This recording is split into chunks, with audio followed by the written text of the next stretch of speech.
Good evening दोस्तों, कैसे हो। मैं समझता हूँ कि आप लोग बहुत अच्छे होंगे। आज मैं नए टॉपिक के साथ आप डिस्कशन कर रहा हूँ आपसे।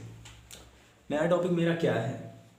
कूलाम के नियम का सदिश स्वरूप। कूलाम के नियम का सदिश स्वरूप। कूलाम के नियम का कूलाम के नियम का सदिश सदिश स्वरूप। सदिश स्वरूप इसी को आज हम डिस्कशन करेंगे। देखिए, अच्छा, कल एक टॉपिक बचा हुआ था शायद, उसको लाओ समाप्त कर दें। उसके बाद 1 मिनट मिटा दें इसको, उसको समाप्त कर दें, उसके बाद तब बात करें आपसे। देखिए, क्या था वो वाला टॉपिक आपका? क्या था वो वाला टॉपिक? था एफ साइलेंट नॉट का मान तथा मात्रक निकालना। एफ साइलेंट नॉट का मान तथा मात्रक निकालना। इसका मात्रक चलो निकाल लिया जाए। मान तथा मात्रक, इसी को कैसे निकालते हैं? बहुत सिंपल है, आइए देखते हैं। ध्यान से देखेंगे, आपको समझ में आ जाएगा। देखिए, क्या होता था, हम एक बात जानते हैं कि 1/4 पाई एफ साइलेंट नॉट का मान होता है इक्वल टू 9 × 10⁹ क्या था भैया? न्यूटन मीटर स्क्वायर प्रति कूलाम स्क्वायर। यही था ना, न्यूटन मीटर स्क्वायर प्रति कूलाम स्क्वायर। अब हम एक काम कर लेते हैं, एफ साइलेंट नॉट को इधर भेजते हैं और इसको हम क्या कर देते हैं, इधर भेज देते हैं। चलिए देखते हैं क्या होता है। देखिए, 1/, क्या हो जाएगा, 4 पाई मल्टीप्लाई, क्या हो जाएगा, ए वाला पार्ट पूरा किधर चला जाएगा, इधर नीचे चला जाएगा। यानी ये क्या है, मल्टीप्लाई में है इधर, तो इधर क्या आ जाएगा, डिवाइड हो जाएगा। तो 9 × 10⁻, इधर हम खड़े होकर लिख देते हैं आराम से। क्या हो जाएगा, 9 × 10⁻, आपका 9 हो जाएगा। इक्वल टू क्या हो जाएगा, एफ साइलेंट नॉट हो जाएगा। एफ साइलेंट नॉट, अब एफ साइलेंट नॉट इधर गया तो ए वाला जो मात्रक है आपका, जो यूनिट है, वो चेंज हो जाएगा। चेंज क्या हो जाएगा, कूलाम स्क्वायर प्रति न्यूटन मीटर स्क्वायर। इसका आपका वैल्यू आ जाएगा। एफ साइलेंट नॉट का यूनिट होता है coulomb square newton metre square होता है। अब एक काम कर लेते हैं, इसको क्या कर देते हैं, 1/4 मल्टीप्लाई 22 क्या हो जाएगा, 7 हो जाएगा। मल्टीप्लाई क्या हो जाएगा आपका, 9 × 10⁻9 हो जाएगा। कोई दिक्कत? ए वाला पार्ट कहाँ चला जाएगा, ऊपर जाएगा। तो क्या हो जाएगा, 7/4 मल्टीप्लाई क्या, 22 multiply 9 × 10⁻9 equal to epsilon naught के 9 पॉइंट, ये क्या हो जाएगा, ऊपर चला जाएगा, माइनस में हो जाएगा। तो क्या हो जाएगा, 7 प्लस है, माइनस में हो जाएगा, 7 × 10⁻9/4 मल्टीप्लाई 22/9 अपान कह रहे हैं 9। अब इसको सॉल्व जब कर लेते हैं, एफ साइलेंट नॉट का मान मेरा आता है, कितना आता है, एफ साइलेंट नॉट का मान 8.85 मल्टीप्लाई 10⁻12 एफ साइलेंट नॉट का मान आ गया है। ये आप इसमें मल्टीप्लाई डिवीजन जो भी करना होगा ये आप खुद कर सकते हैं, इसको हम नहीं करवा रहे हैं। तो एफ साइलेंट नॉट का मान आसानी से मुझे प्राप्त हो गया। अब क्या करें, अब इसका मात्रक जो है आपका क्या आया है, कूलाम स्क्वायर प्रति न्यूटन मीटर स्क्वायर। ये आप मात्रक हमेशा याद रखना। अब अगला वाला क्या निकालना है, बीमा निकालना है मुझे। चलो बीमा निकाल लिया जाए। क्या होता है, देखिए, F equal to 1/4 pi epsilon naught, और क्या था, Q1 Q2 अपान क्या था, आर स्क्वायर था। एक काम कर लेते हैं, एफ साइलेंट नॉट को इधर भेज देते हैं। तो क्या हो जाएगा, एफ साइलेंट नॉट आएगा इधर, क्या हो जाएगा, एफ को नीचे भेज देते हैं। तो 1/ क्या हो जाएगा, इधर हो जाएगा 4 पाई, इसका बीमा निकाल रहे हैं, ठीक है। 4 पाई हो जाएगा, इधर हो जाएगा Q1 Q2 अपान क्या हो जाएगा, आर स्क्वायर हो जाएगा। इधर आप जाएंगे, क्या हो जाएगा, एफ साइलेंट नॉट इधर आ जाएगा, तो आपका एफ इसके नीचे चला आया, ये इधर क्या आ जाएगा, भाग में हो जाएगा, डिवाइड हो जाएगा। तो आइए बात कर लेते हैं, क्या होगा यहाँ पर, इसका मात्रक एफ बराबर इक्वल टू, ये क्या है, क्यू स्क्वायर, यानी आपका क्या है, कूलाम स्क्वायर अपान एफ, बल का मात्रक न्यूटन होता है, लंबाई का मात्रक क्या होता है, मीटर होता है, तो मीटर स्क्वायर हो गया। कूलाम का हम क्या लिख सकते हैं, Q equal to I T. I आपका क्या है, आई का मतलब एम्पियर और टी का मतलब समय। तो यहाँ पर कूलम्ब स्क्वायर हम यहाँ पर लिख सकते हैं ए स्क्वायर और टी स्क्वायर, बड़ा ब्रैकेट लगा देंगे, अपान यन का यानी न्यूटन बल का आपका जो मेन सूत्र होता है वो क्या होता है, यम एल टी पावर -2, यम का लंबाई स्क्वायर यानी इसकी पावर क्या हो गया 2 हो गया, यल स्क्वायर जब ऊपर जाएगा तो क्या हो जाएगा माइनस में। अब आइए बात कर लेते हैं, आपका ऊपर क्या है ए स्क्वायर और क्या है टी स्क्वायर अपान, जब ए क्या हो जाएगा ए ऊपर जाएगा तो क्या हो जाएगा यम की पावर -1, यल की पावर -1 और टी की पावर क्या हो जाएगा, टी की पावर अगर माइनस में है तो प्लस में हो जाएगा, टी की पावर क्या हो जाएगा 2 हो जाएगा, हो जाएगा कि नहीं हो जाएगा, हो जाएगा। यल है, यल को ही ऊपर भेजो तो यल की पावर क्या हो गया 2 हो गया। अरे भाई यम की पावर -1, यल की पावर -1 और टी पावर क्या होगा +2 हो गया, इसको एक ब्रैकेट में रख लेंगे। उसके बाद अब देखिए क्या क्या एक इक्वल है, देखिए ए अकेला है तो यम की पावर क्या हो गया -1 हो गया। अब देखिए ये इसमें क्या कहेंगे यल को ढूंढेंगे, यल की पावर क्या है ऊपर गया है क्या हो गया है प्लस में हो गया है ऑलरेडी। देखिए इधर है आपका यल स्क्वायर और इधर क्या है ये यल की पावर यल है, तो यल की पावर क्या हो जाएगा, यल की पावर आपका यल की पावर 1 यहाँ पर है, ऊपर हो गया है तो माइनस में हो गया है, तो आपका क्या हो जाएगा यल की पावर -3 हो गया, यल की पावर 1 यल की पावर 2 तो यल की पावर -3 हो गया।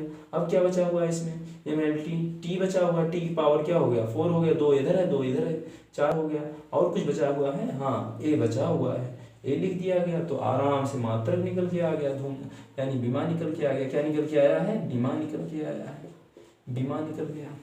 बीमीय सूत्र ही होता है यम की पावर -1 टी यल की पावर -3 टी की पावर 4 ए की पावर 2, इसका बीमा सूत्र आराम से निकाल लेना, कोई दिक्कत इसमें नहीं होना चाहिए आपको। अगला वाला टॉपिक आपका क्या है, एक बात और जानेंगे आप क्या कह रहे हैं दोनों में संबंध क्या था, तो ये मात्रक आ गया, इसका सूत्र आ गया, इसका जो आपका छोटा सा एक वो था छोटा सा डेरिवेशन टाइप का था वो आ गया, मात्रक आ गया, सबका मात्रक भी आराम से नोट कर लेना। अपने कॉपी में ऐसे लिखना, कुछ नहीं लिखना है आपको, थ्योरी नहीं लिखनी है, जैसे आपको मैं व्हाइट बोर्ड पर लिखता हूँ बस वैसे लिखना है आपको, जितना हो सकता है शार्ट में लिखा जाए ताकि हमें क्या करने याद करने में कोई समस्या ना हो, ताकि हमें समझने में या हमें रिवीजन करने में कोई प्रॉब्लम ना हो। चलिए बात कर लेते हैं अगला टॉपिक हमारा क्या है। अगला टॉपिक ये है कि आपने देखा होगा जब दो चार्जेज एयर में होते हैं, मान लीजिए एक चार्ज ए है एक चार्ज ए है, या आपका Q1 और दूसरा चार्ज क्या है Q2 है, दोनों के बीच डिस्टेंस कितना है r। जब r डिस्टेंस पर दो स्थिर बिंदु आवेश यानी स्थिर पॉइंट चार्ज जब होते हैं, फिक्स्ड पॉइंट चार्ज जब होते हैं, तो उनके बीच मैंने फार्मूला क्या निकाला था F = 1/4 पाई एप्सिलॉन नॉट, और क्या था Q1 Q2 अपान क्या था r² था कि नहीं था। एप्सिलॉन नॉट नहीं इसको मानते हैं जब निर्वात में होता है एप्सिलॉन मान लेते हैं, कोई दिक्कत नहीं है। दूसरी बात अगर कोई माध्यम होता है, सपोज करो इन दोनों चार्ज अभी किस में है निर्वात में है, अभी इन चार्ज को किस में डाल दिया जाए जल में डाल दिया जाए, तो इन चार्जों के बीच में क्या हो जाएगा एक माध्यम हो जाएगा के परावैद्यता, यानी जो माध्यम आपने लिया है, और वो क्या हो जाएंगे वो फोर्स का मान क्या कर देंगे कम कर देंगे, क्योंकि एप्सिलॉन नॉट का मान क्या हो जाता है बढ़ जाता है। मैंने बताया था कि एप्सिलॉन नॉट आखिर होता क्या है। आप एक बात जानिए कि यहाँ पर हम कर लेते हैं अगला वाला मीडियम, अब मीडियम में मैंने डाला है तो यहाँ लिखेंगे Fm = 1/4 पाई एप्सिलॉन नॉट, बदल गया क्योंकि वहां पर जो था एप्सिलॉन नॉट का मान तो फिक्स था, ये होता है 1/4 पाई एप्सिलॉन बराबर 9 × 10⁹ जब ये एयर में होता है तब इतना क्या मतलब लगता है फोर्स लगता है, इतना आपका क्या होता है इसका मान होता है। लेकिन जैसे मीडियम चेंज हुआ तैसे ए क्या हो गया एप्सिलॉन लिख रहे थे, यहाँ पर एप्सिलॉन नॉट लिखेंगे क्योंकि माध्यम परिवर्तित हो गया। आप ये समझिए कि दो चार्ज आपके पास हैं, दो चार्ज जब निर्वात में है यानी वहां पर कोई एयर नहीं है कुछ भी नहीं है वहां पर, तब उन चार्जों के बीच उन आवेशों के बीच क्या हो रहा है बल, तो अधिकतम बल लग रहा है। लेकिन सपोज करो कि वही दोनों चार्ज को मैंने पानी में डाल दिया। अब कल्पना कर रहे हैं, सोच रहे हैं क्या यार इतना फोर्स लगेगा? तो बिल्कुल भी उतना फोर्स नहीं लगेगा, क्योंकि पानी के अणु जो होंगे उसको क्या करेंगे, उसके बल का मान क्या कर देंगे, कम कर देंगे। ठीक है, तो बात कर लेते हैं एप्सिलॉन नॉट। परावैद्युतांक क्या लिख सकते हैं, माध्यम जो है के, ठीक है, के लिख सकते हैं। अब देखिए, अब इंटू Q1 Q2 अपान क्या हो जाएगा, आर स्क्वायर, वही है सारा चीज। अब देखिए समीकरण एक को समीकरण 2 से क्या करना है, भाग देना है, भाग दे दीजिए भैया। भाग देने पर तो क्या हो जाएगा, यफ अपान, अब आप चाहे लिख सकते हैं चाहे यहीं पर डिवाइड कर दीजिए, ऐसे कोई दिक्कत नहीं, चलो लिख लिया जाए। यफ अपान क्या है, F M equal to 1/4 epsilon naught, क्या है एप्सिलॉन अपान, फिर क्या हो जाएगा 1/4 एप्सिलॉन नॉट, और क्या है के हो गया, यहाँ पर क्या हो गया, के हो गया। यहाँ पर क्या बचेगा, Q1 Q2 अपान क्या हो जाएगा, आर स्क्वायर। यहाँ पर भी क्या हो जाएगा, Q1 Q2 upon R square हो जाएगा। ये वाला पूरा खत्म हो गया, कोई दिक्कत नहीं है। 4 से 4 खत्म हो गया। क्या क्या बचा हुआ भैया, देख लेते हैं। F upon F M equal to हम लिख सकते हैं यफ साइलन नॉट, और क्या है यफ साइलन, और अपान क्या है यफ साइलन नॉट, और क्या है किया है। कर सकते हैं कि नहीं कर सकते हैं, यफ साइलन की हो गया। एक काम कर लेते हैं, यफ साइलन नॉट और के, यफ अपान यफ यम, अगर हम इस यफ साइलन नॉट को भी काट देते हैं तो क्या आएगा, आप सपोज करिए यफ साइलन नॉट को भी काट देते हैं तो आपका आएगा यहाँ पर कुल मिलाकर के बराबर है। हम कह सकते हैं के equal to epsilon upon epsilon naught कर सकते हैं, कोई दिक्कत नहीं है। अब क्या कर देते हैं, एप्सिलॉन नॉट को इधर भेज देते हैं, के एप्सिलॉन नॉट इक्वल टू के। यानी कहने का मतलब जब अगर आपका एयर वाला है, एयर वाला मीडियम है, यहाँ पर कोई क्या है डाई इलेक्ट्रिक कांस्टेंट परावैद्युतांक है कोई, यानी कहने मतलब डाई इलेक्ट्रिक कांस्टेंट, यानी कहने का मतलब कोई परावैद्युतांक होगा तो इसका मान ए होगा, के एप्सिलॉन नॉट ए वाला वैल्यू रखेंगे। अगर कोई एयर होगा, निर्वात होगा, तो हम क्या करेंगे, ओनली हम क्या करेंगे कि एप्सिलॉन नॉट एप्सिलॉन रखेंगे। अगर एयर होगा एप्सिलॉन, और नहीं तो फिर क्या ए, इसको इधर कर दीजिए। तो कहने का मतलब ए आपका आ गया, समझ में आ गया। देखिए जब अगर एयर रहे तो वहां पर फार्मूला हम ए वाला अप्लाई करेंगे, ऊपर वाला, यानी दो चार्जों जब निर्वात में होते हैं तो मैं ए फार्मूला अप्लाई करूंगा, ए फार्मूला लगाऊंगा, नहीं तो फिर हम ए फार्मूला का यूज कर, इस फार्मूले का यूज कर सकते हैं। चलिए तो हो गया, बात समझ में आ गई होगी, नहीं आई होगी तो वही बहुत लेक्चर हमें देना है, अभी तो शुरुआत है, अभी देखिए क्या क्या होता है आगे। ठीक है, अभी तो इस बाज की असली उड़ान बाकी है, अभी इस परिंदे का इम्तिहान बाकी है, इम्तिहान। अभी तो मैं एक छोटा सा गड्ढा भी नहीं नाप पाया हूँ, एक छोटा सा मैंने तालाब भी नहीं क्रॉस किया है, एक छोटा सा मैंने मतलब कि नदी भी नहीं, रिवर भी नहीं क्रॉस कर पाए हैं, एक छोटा सा पुल नहीं क्रॉस कर पाए हैं। अभी तो भाई साहब समुद्र और पूरा आसमान बाकी है, अभी मुझे बहुत स्ट्रगल करना है, बहुत कुछ आपको समझाना है। तो यानी कहने का मतलब आप लोग देखिए किसी भी क्षेत्र में बहुत ज़्यादा आपको हमेशा ये मान के चलिए, अगर कुछ करना है, देखिए मैं भी कुछ कर रहा हूँ, कुछ मेरा भी सपना है, ठीक है, तो आप लोग जितना हो सकता है, जितना मेहनत हो सकता है करिए आप, हम आपका सपोर्ट करेंगे। ठीक है, हमारा जो है थोड़ा सा आप कंट्रीब्यूट अगर कर सकते हैं तो कर दीजिए भैया, हो सकता है कि आपकी वजह से हम भी ग्रोथ कर जाएं, हमें हमारे अंदर भी परिवर्तन आ जाए, तो इसलिए आप थोड़ा सा ग्रोथ जरूर कीजिए।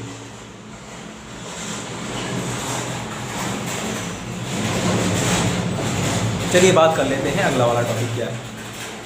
अगला वाला टॉपिक है कूलाम की नीति का सदिश स्वरूप। चलो देखते हैं फटाफट करके। देखिए इसको केवल रिप्रेजेंट करना है, समझाना है आपको। सदिश स्वरूप यानी कहने का मतलब वेक्टर फॉर्म में किसी दो बल, दो चार्ज अगर हो कहीं पर रखे गए हैं।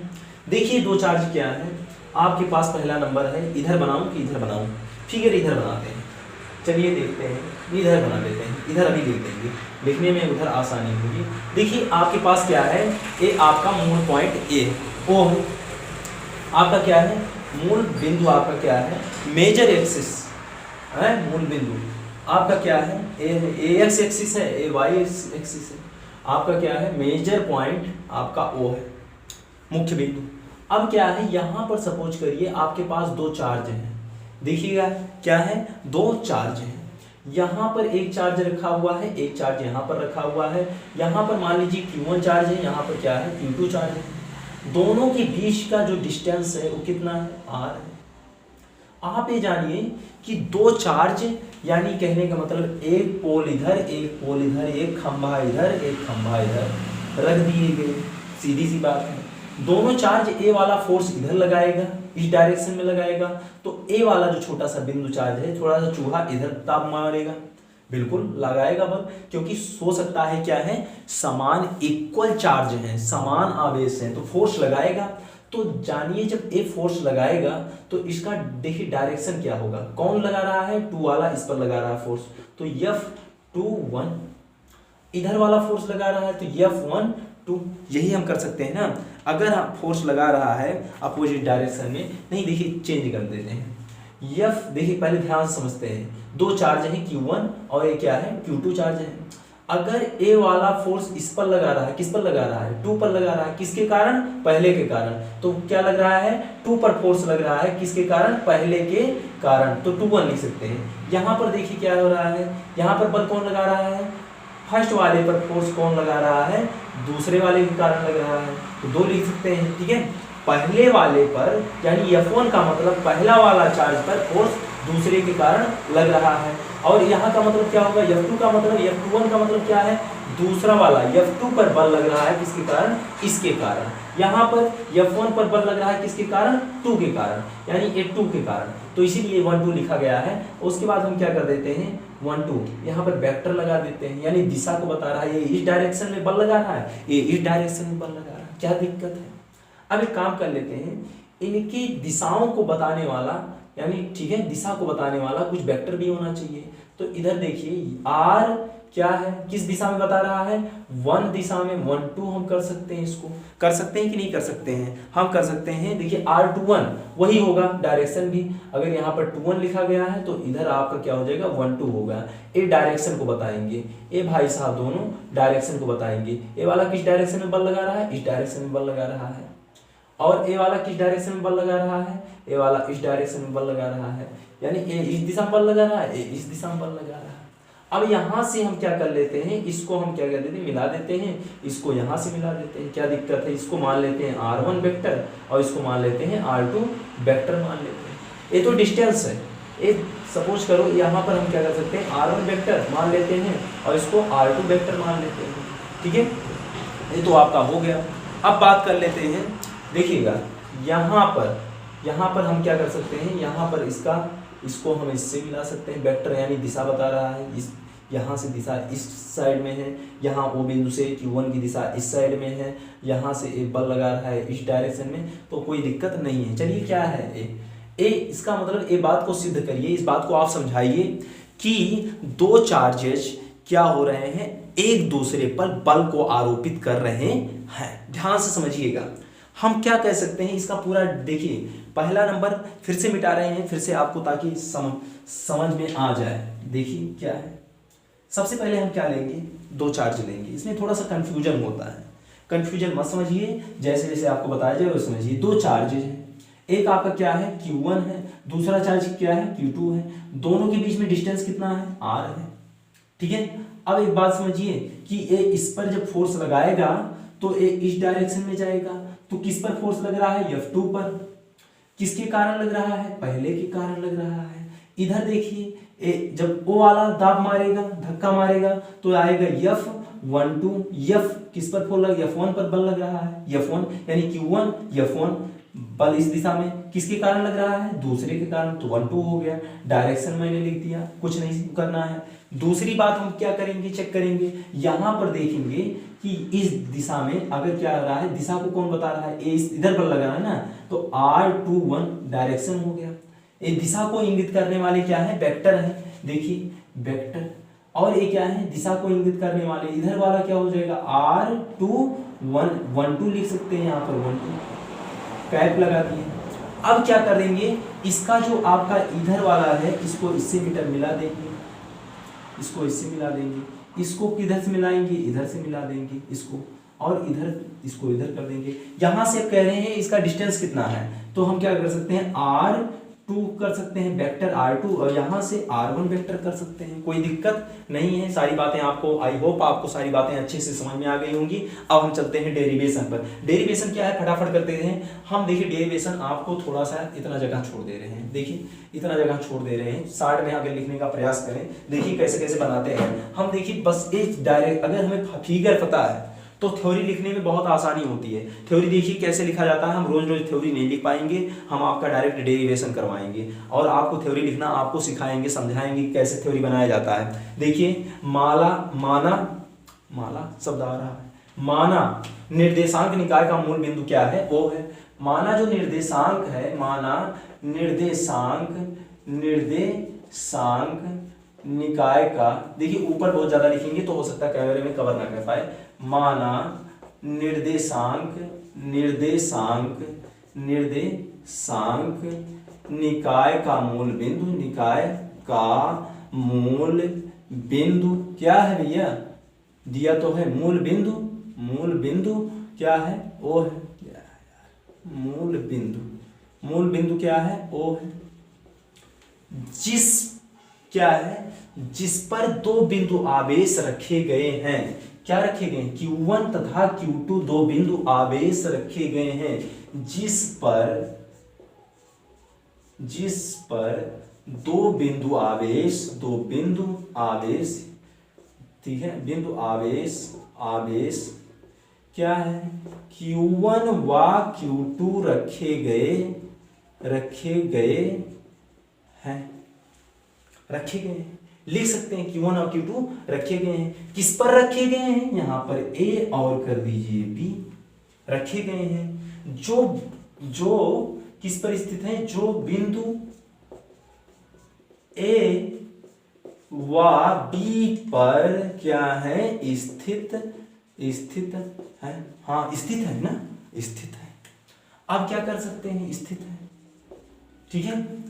इसमें क्या है, बल क्या है, बल का डायरेक्शन पैर क्या है, दिशा को इंगित करने वाले वेक्टर कौन कौन से हैं, ए इंगित करने वाला वेक्टर है और ए इंगित करने वाला वेक्टर है।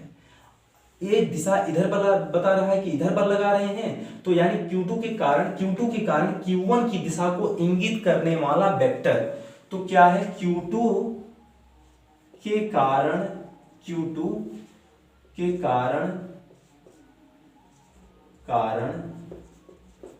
Q1 पर बल की दिशा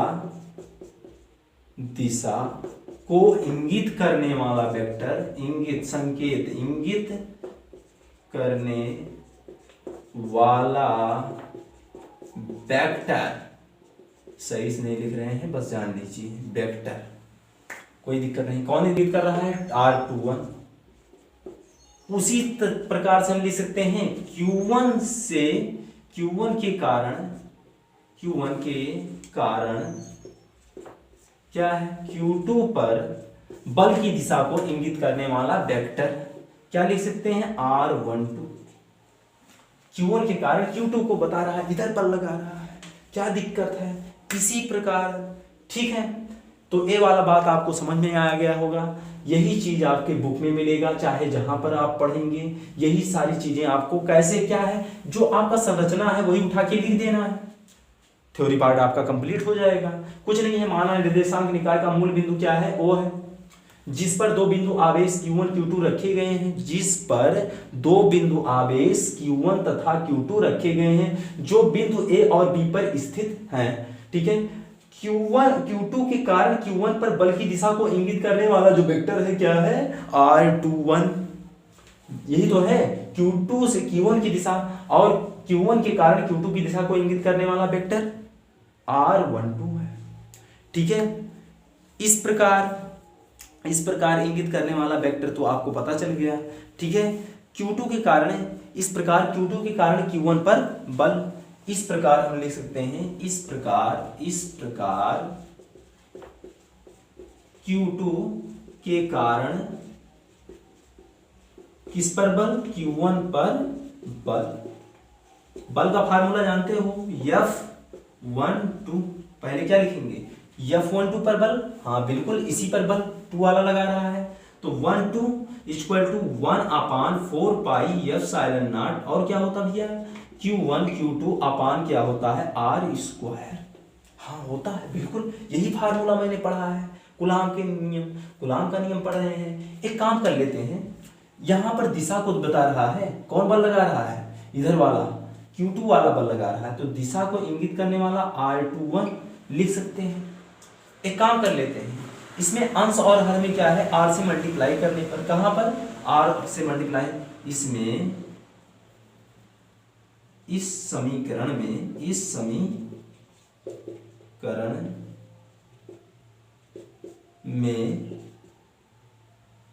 अंश तथा हर में R से गुणा करने पर चलो हो गया, F12 इक्वल टू 1/4πε0, सही से लिख दें यार, 4πε0, और क्या हो जाएगा भाई, Q1 Q2 ऊपर हो जाएगा R, नीचे हो जाएगा R³ R स्क्वायर, R से गुणा हो गया R हो जाएगा, फिर क्या है R21 कैप, कोई दिक्कत नहीं है, तो इसको मान लेते हैं समीकरण 1। अब क्या करेंगे, त्रिभुजों के वेक्टर नियम से, अब क्या लगाएंगे, त्रिभुज का वेक्टर नियम भाई लगा लो, त्रिभुजों के वेक्टर नियम से, त्रिभुजों का वेक्टर नियम लगाते हैं। चलो क्या करता है त्रिभुजों का वेक्टर नियम, क्योंकि वेक्टर में ही ज्ञात करना है। एक काम कर लेते हैं, त्रिभुजों का वेक्टर नियम क्या लगाएंगे, त्रिभुजों का वेक्टर नियम होता है आपका OB प्लस BA बराबर OA, OB प्लस BA, यानी ए वाला यहाँ पाइथागोरस प्रमेय नहीं लग रहा है, ध्यान से देखिएगा, OB और BA किसके बराबर है, मूल बिंदु से लेते हैं, ए वाली दूरी सपोज करो बराबर है, तो हम क्या लिख सकते हैं, OB प्लस BA, O से B तक, B से A तक, तो इतना नहीं पता चल जाएगा, बराबर क्या कर देंगे, OA, सब पर वेक्टर लगा दो। अब क्या करना है, BA निकालना है, OB को इधर भेज देते हैं बेचारे को, तो क्या हो जाएगा, BA vector equal to OA vector minus OB vector हो जाएगा। देखिए BA बराबर कितना है, R है, बिना वेक्टर के लगाओ R है, OA बराबर देखिए R1 है, तो क्या लिख देंगे, R1 वेक्टर, यहाँ पर वेक्टर लगा लेना, माइनस R2 वेक्टर, ए आपका आ गया, एक माड लगा दो। इस समीकरण को कहां पर रखा जाए, समीकरण 1 में। अब यहां पर लिख दे रहे हैं R का मान समीकरण 1 में रखने पर, रख दो इसको उठा के, देखो R जहां पर है वहां रख देते हैं, तो यहां पर रखेंगे, देखिए ये वाला समीकरण बनाए ना, तो क्या हो जाएगा, F12 इक्वल टू आपका हो जाएगा 1/4πε0, जी हाँ बिल्कुल। उसके बाद क्या हो जाएगा, Q1 Q2 अपान क्या है, R का मान, चलो रख देते हैं R1 vector minus R2 vector माड, और ऊपर क्या लिखेंगे, एक चीज बचा हुआ R, अभी R है तो यहाँ पर लिख देंगे R1 माइनस R2, माड लगा देंगे, फिर क्या है, दिशा को बता रहा है, तो यहाँ पर क्या कर देते हैं, दिशा को बता देते हैं, यहाँ पर R क्या है, 2 1 दिशा को बता रहा है, तो ए वाला पार्ट आ गया, हम कह सकते हैं ए वाला आ गया, यानी सारी बातें इसी प्रकार, क्या है, इसी प्रकार जब निकालेंगे, अगला वाला Q1 के कारण Q2 पर बन गया, इसी प्रकार Q1 के कारण Q2 पर बल, हाँ बिल्कुल, Q1 के कारण Q2 के कारण Q1 के कारण Q2 पर बल, Q2 के कारण Q1 पर बल। अब क्या करेंगे, इसी प्रकार Q1 के कारण Q2 पर बल, तो क्या हो जाएगा भैया, हो जाएगा F क्या था 1 2 था तो 2 1 बराबर 1/4 पाई F 2 Q1 Q2 अपान R क्यूब, और ऊपर R से मल्टीप्लाई, और क्या था R12 कैफ, कोई दिक्कत नहीं, उसका अपोजिट डायरेक्ट जो आपका बल का मान होगा वो दोनों जगह इक्वल होगा, जितना बल वो लगाएगा उतने बल क्या वाला लगाएगा, दूसरा वाला लगाएगा। अब एक काम कर लेते हैं F21 कर